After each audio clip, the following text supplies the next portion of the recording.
Chapter 23. Anne comes to grief in an affair of honor. Anne had to live through more than 2 weeks as it happened. Almost a month having elapsed since the liniment cake episode, it was high time for her to get into fresh trouble of some sort. Little mistakes, such as absent-mindedly emptying a pan of skim milk into a basket of yarn balls in the pantry instead of into the pig's bucket, and walking clean over the edge of the log bridge into the brook while wrapped in imaginative reverie, not really being worth counting. A week after the tea at the manse, Diana Barry gave a party. "Small and select," Anne assured Marilla. "Just the girls in our class." They had a very good time, and nothing untoward happened until after tea, when they found themselves in the Barry garden, a little tired of all their games and ripe for any enticing form of mischief which might present itself. This presently took the form of daring. Daring was the fashionable amusement among the Avonlea small fry just then. It had begun among the boys, but soon spread to the girls, and all the silly things that were done in Avonlea that summer, because the doers thereof were dared to do them, would fill a book by themselves. First of all, Carrie Sloane dared Ruby Gillis to climb to a certain point in the huge old willow tree before the front door, which Ruby Gillis, albeit in mortal dread of the fat green caterpillars with which said tree was infested, with in fear of her mother before her eyes if she should ever tear her new muslin dress, nimbly did, to the discomfiture of the aforesaid Carrie Sloane. Then Josie Pye dared Jane Andrews to hop on her left leg around the garden without stopping once or putting her right foot to the ground, which Jane Andrews gamely tried to do, but gave out at the third corner and had to confess herself defeated. Josie's triumph being rather more pronounced than good taste permitted, Anne Shirley dared her to walk along the top of the board fence which bounded the garden to the east. Now, to walk board fences requires more skill and steadiness of head than heel than one might suppose who has never tried it.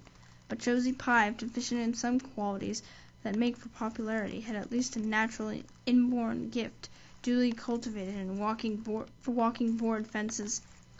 Josie walked the Barry fence with an unairy unconcern which seemed to imply that a little thing like that wasn't worth a dare. Reluctant admiration greeted her exploit, for most of the other girls could appreciate it, having suffered many things themselves in their efforts to walk fences. Josie descended from her perch, flushed with victory, and darted a defiant glance at Anne. Anne tossed her red braids. "I don't think it's such a very wonderful thing to walk a little low board fence," she said. "I knew a girl in Marysville who could walk the ridgepole of a roof." "I don't believe it," said Josie flatly. "I don't believe anybody could walk a ridgepole. You couldn't, anyhow." "Couldn't I?" cried Anne rashly. "Then I dare you to do it," said Josie defiantly. "I dare you to climb up there and walk the ridgepole of Mr. Barry's kitchen roof."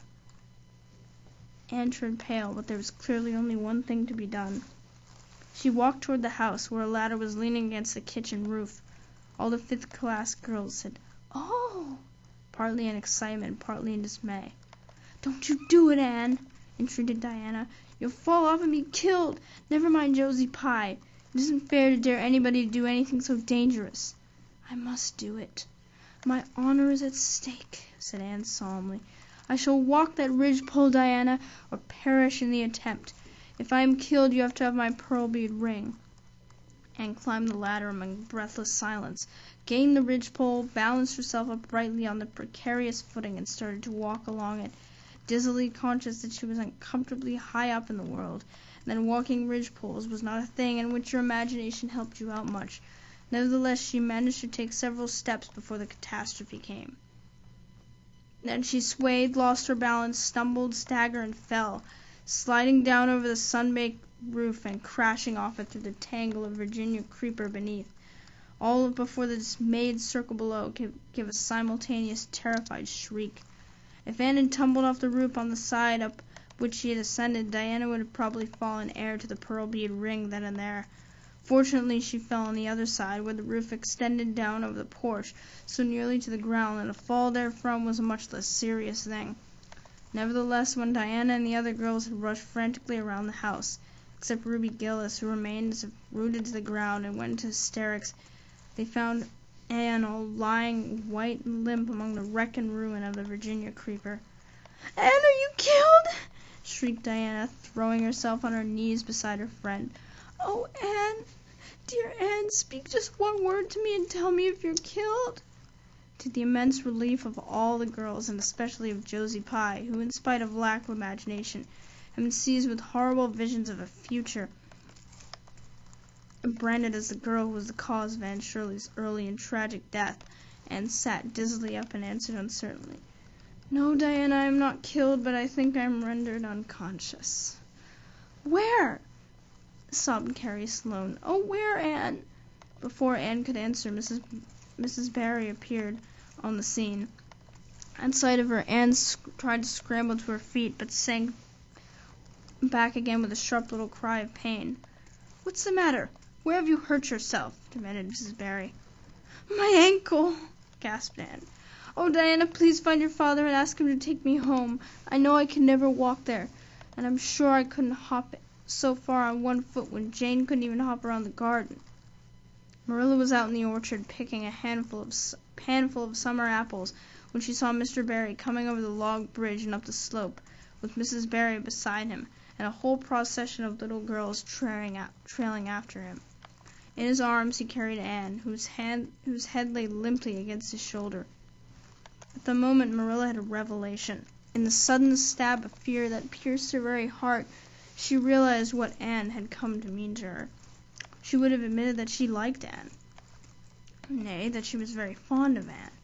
And now she knew as she hurried wildly down the slope that Anne was dearer to her than anything else on earth. "Mr. Barry, what has happened to her?"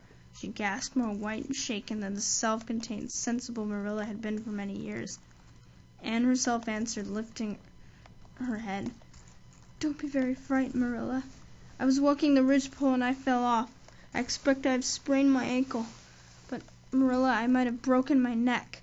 Let us look on the bright side of things." "I might have known you'd go and do something of the sort when I let you go to that party," said Marilla, sharp and shrewish in her very relief. "Bring her in here, Mr. Barry, and lay her on the sofa. Mercy me, the child has gone and fainted." It was quite true. Overcome by the pain of her injury, Anne had one more of her wishes granted to her. She had fainted dead away. Matthew, hastily summoned from the harvest field, was straightway dispatched for the doctor, who in due time came to discover that the injury was more serious than they had supposed. Anne's ankle was broken. That night, when Marilla went up to the east gable where a white-faced girl was lying, a plaintive voice greeted her from the bed. "Aren't you very sorry for me, Marilla?" "It was your own fault," said Marilla, twitching down the blind and lighting a lamp. "And that is just why you should be sorry for me," said Anne, "because the thought that it is all my own fault is what makes it so hard. If I could blame it on anybody I would feel so much better. But what would you have done, Marilla, if you had been dared to walk a ridgepole?" "I'd have stayed on good firm ground and let them dare away. Such absurdity," said Marilla. Anne sighed. "But you have such strength of mind, Marilla. I haven't. I just felt that I couldn't bear Josie Pye's scorn. She would have crowed over me all my life. And I think I've been punished so much that you needn't be very cross with me, Marilla. It's not a bit nice to faint after all. And the doctor hurt me dreadfully when he was setting my ankle. I won't be able to go around for 6 or 7 weeks, and I'll miss the new lady teacher. She won't be new any more by the time I'm able to go to school. And Gil, everybody will get ahead of me in class. Oh, I'm an afflicted mortal, but I'll try to bear it all bravely, if only you won't be cross with me, Marilla." There, I'm not cross," said Marilla. "You're an unlucky child, there's no doubt about that, but as you say, you'll have the suffering of it. Here now, try and eat some supper." "Isn't it fortunate I've got such an imagination?" said Anne. "It will help me through splendidly, I expect. What do people who have any imagination do when they break their bones, do you suppose, Marilla?"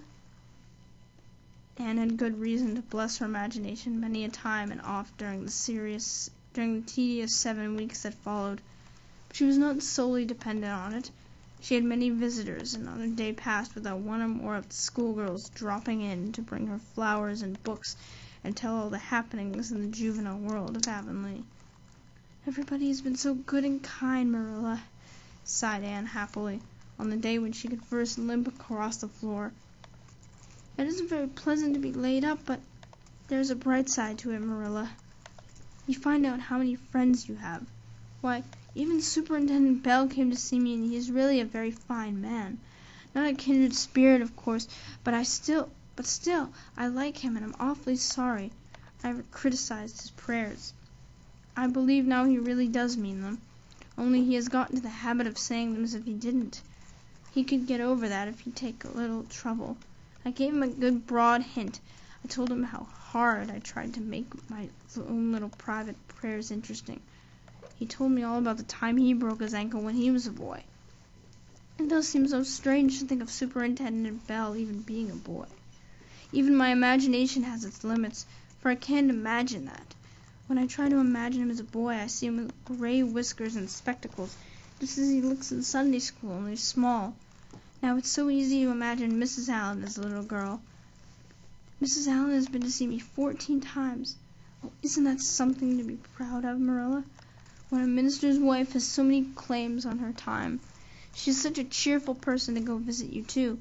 She never tells you that it's her own fault, and she hopes she'll be a better girl on account of it.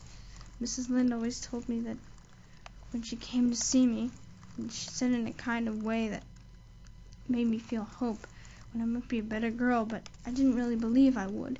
Even Josie Pye came to see me. I received her as politely as I could because I think she was sorry she dared me to walk a ridgepole. If I had been killed, she would have had to carry a dark burden of remorse all her life.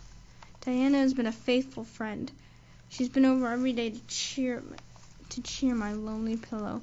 But oh, I shall be so glad when I go to school, for I've heard such exciting things about the new teacher. The girls all think she's perfectly sweet. Diana says she has the loveliest fair, curly hair and such fascinating eyes. She dresses beautifully, and her sleeve puffs are bigger than anybody else's in Avonlea. Every other Friday afternoon she has recitations, and everybody has to say or take a piece or take part in a dialogue. It was just glorious to think of it. Josie Pye says she hates it, but that is just because Josie has so little imagination. Diana and Ruby Gillis and Jane Andrews are preparing a dialogue called A Morning Visit for next Friday. And the Friday afternoons they don't have recitations, Miss Stacy takes them all to the woods for a field day. And they study ferns and flowers and birds. But they have physical culture exercises every morning and evening. Mrs. Lynde says she never heard of such goings-on, and it all comes of having a lady teacher.